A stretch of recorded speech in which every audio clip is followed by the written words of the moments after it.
Inflation is easing, but there are signs of slowing momentum in spending growth from June's retail sales. The consumer picture remains muddy for the average retailer. Here to take a deeper dive into the health of the consumer and looking beyond into the social marketplace, we have Poshmark CEO Manish Chandra. Manish, thanks so much for joining us today. I mean, Poshmark plays a big role in the secondhand fashion market. So how do certain economic conditions like high inflation play a role in your business? Are you seeing similar types of trends?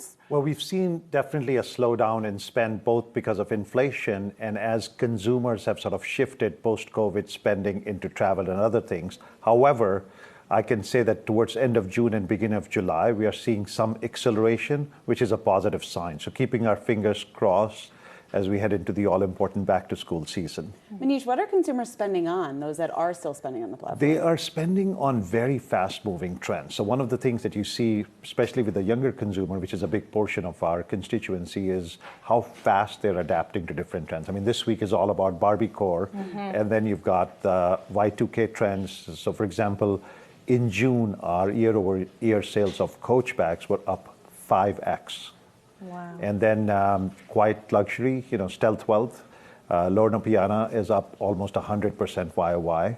So some of these brands are starting to see a renaissance driven by these trends.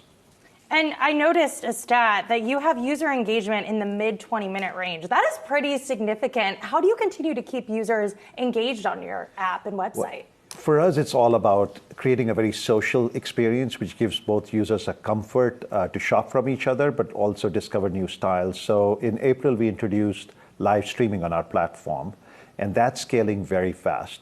While we've had problems in America in getting live streaming to adopt, we are not seeing anything. Last month, we had over 100,000 shows happening on the platform, and people are buying, selling, bidding, auctioning on that platform. So ultimately, engagement is all about people finding something fun to do, but also shop. Manish, what has it been like just as a business leader navigating this very uncertain environment? Because on the one hand, coming out of COVID, consumers were still spending, they had the savings to do it. And now, like you were saying, we've seen this shift towards experiences. So what does that mean for Poshmark here in the longer term? Well, for us, we are not just about spending, but also helping the consumer through this very stressful time, because people can not only shop at a discount, but they can also make money. So it's really great for the planet and great for the pocket. So what we have seen is definitely a little bit of a slowdown during 22, getting into 23, but with new trends like live shopping, faster trends, and then people just getting out and about, we're starting to see the business pick up. The other thing is because we don't hold any inventory, so it allows people to really merchandise to whatever is happening right now. And that fast-moving velocity that we're seeing coming out of COVID is, in a way, very, very long-term a growth accelerator for Poshmark. Speaking of that fast velocity, AI, that's something you guys are leveraging here. You have a new feature called Posh Lens. So basically, you can upload a photo of something that you like, and you will match so that consumers can more easily find it. Tell me a little bit about that, and are you seeing people engage with that It's feature? very exciting. We've just been beta testing it for a few weeks. We are going live with that feature. Awesome. It's actually developed in partnership with Naver, which is the South Korean company that acquired us back in January. And so it's using some of the ML from them and some of the work we've done in terms of modeling. The interesting problem we had is we have inventory, but it's very distinct because we have like 100 million plus distinct SKUs. So building the model for that took some time, but it's really powerful. I mean, if I took a picture of your outfit right now, we'll probably find 100 jackets that are there at all different price points and brands. So it's very exciting from that perspective. It's early, but we are seeing a lot of excitement in the community around the feature. And one of the other trends that we have seen within the secondhand selling market, ThredUp has reached some strategic partnerships with some of the larger retailers who are trying to get exposure to what you have at Poshmark. Is that something that you're thinking about? And I guess what kind of leverage, what kind of advantage could that maybe get you? Yeah, I think for us, the big thing that brands find in the partnership, and some are partnered directly and some indirectly, is our community. We have a very vibrant community. We have over 100 million users on the platform.